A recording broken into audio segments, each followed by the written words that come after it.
والصلاة والسلام على سيدنا محمد خاتم الرسل النبيين من اتبعه بإحسان يوم الدين. Jazakumullah khairan everyone for coming out today to attend this very important topic, Islamic financing, and beating riba, inshallah. As we know, it's a very serious matter in our deen, as Allah subhanahu wa ta'ala has mentioned that if we do not get away from riba, then we should be ready for a war that will be waged by Allah subhanahu wa ta'ala against us. We ask Allah subhanahu wa ta'ala to protect us from that. Today we're honored to have Sheikh Dr. Main Quda with us. He comes to us from Guidance College, and I'm sure he will talk a little bit about that, inshallah. So without further ado, he's obviously well known in the across the country with many research work he has done in the past in the topic of Islamic finance, investments, and so forth. On the tables are a couple of sheets. One of them is the agenda. It's this one. There's a QR code on the lower left of the sheet. It has the agenda and the program, inshallah. The other sheet has 4 QR codes. You can scan them to download some more literature. There are a couple of papers by Dr. Quda, and also one by Sheikh Sahih Sawi in Arabic, and one by Dr. Jamal Zarabuzu on cryptocurrency. It's actually from a recent, just last month, September, the Assembly Muslim Jurists of America conference that was in Chicago on the topic of new technologies and the Islamic perspective on those technologies. So inshallah you can download them at your leisure and access them, inshallah. So without further ado, I'll turn it over to our dear brother here, inshallah. Jazakumullah khairan. السلام عليكم ورحمة الله وبركاته.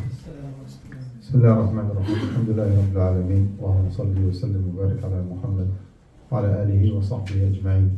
اللهم نور قلوبنا بالعلم وزين أخلاقنا بالحلم وافتح بيننا وبين قومنا بالحق وأنت خير الفاتحين. أما بعد. Thank you for the opportunity. It's really a pleasure to be with you here today.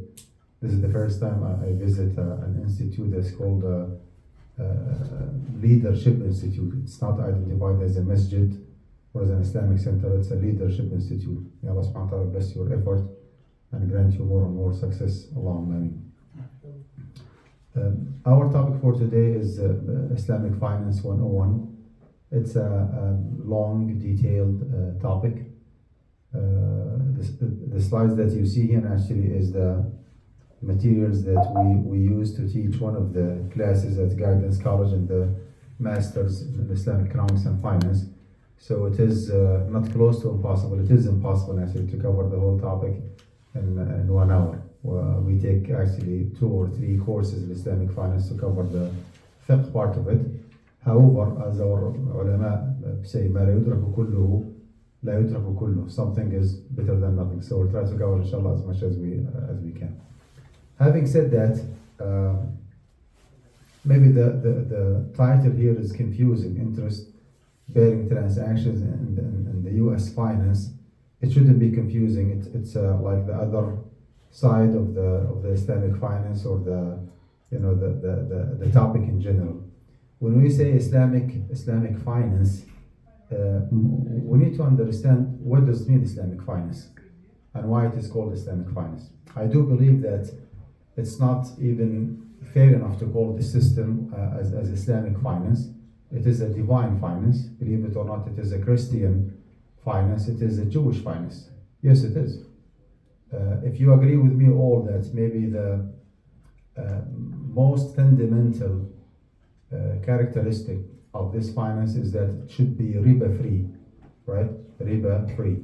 If that is the case and we all on the same page, then the one who prohibited us Muslims from dealing with interest, usury or riba, is the same one who prohibited the Jews from dealing with interest, is the same one who prohibited Christians from dealing with interest. In fact, the Quran itself actually is the one who documented this piece of information.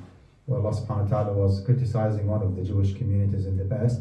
He said, وَأَخْذِهِمُ الرِّبَا وَقَدْ نُهُوا عَنْهُ. They used to deal with interest while they were prohibited from doing so. And of course in the so-called Bible that people read nowadays, although we have a lot of observation on the authenticity of what is written, but there are several places in the Bible indicating clearly that Isa ﷺ was prohibiting his people from falling into interest or dealing with interest. So let's go with the mainstream and just call it Islamic finance. But I think the point is clear that this is not only for Muslims. We are not coming up with something new. It is actually the practice of the religious practicing people in the past, where Allah subhanahu wa ta'ala prohibited interest for them all.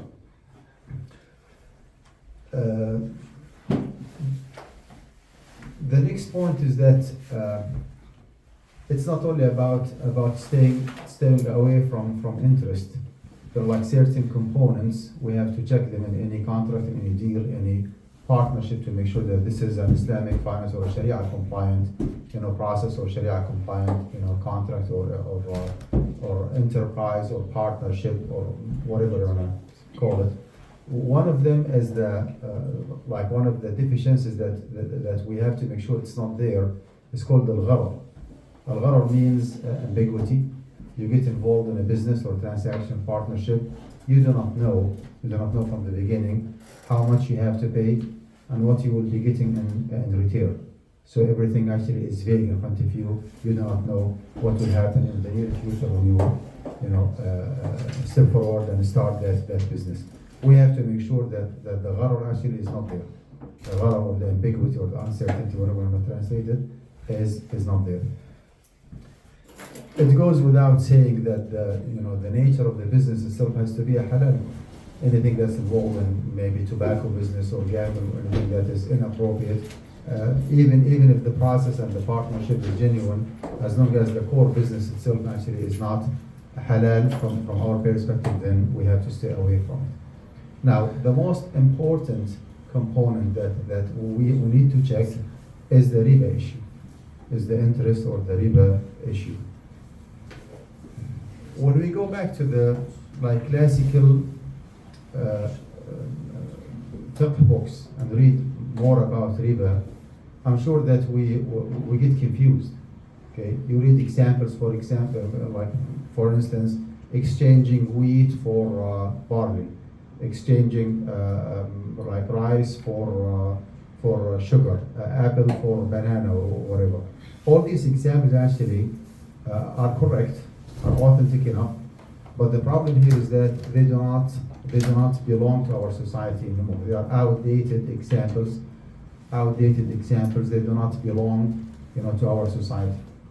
The riba that I'm referring to from now on, whenever I say the word riba, as you see in the screen here,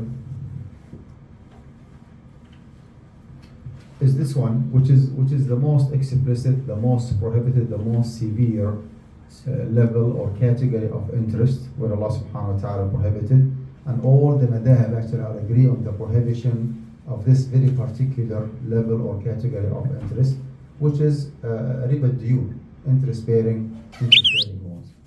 And a very simple definition, as you see here, it is the premium. Like from now on, whenever I say riba, I refer actually to this one.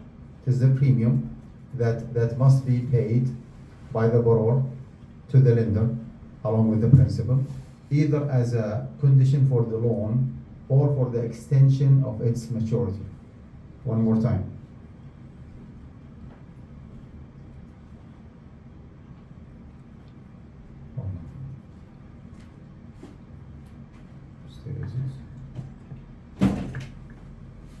It is the premium that must be paid by the borrower to the lender, along with the principal, of course, along with the principal amount, either as a condition for the loan or for the extension of its maturity.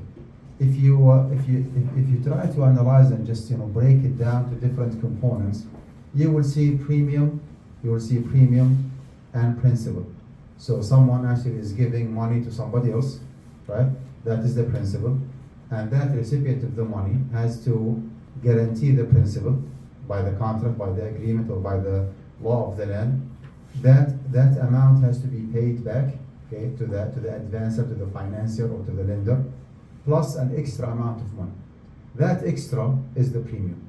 It could be a lump sum, it could be percentage, it could be one-time payment, it could be periodical, it could be compound, it could be simple interest. We do not honestly care about all these technical details, because what we are discussing here actually is the fiqh part of the issue, and not the technical and the industrial part of it. So we have premium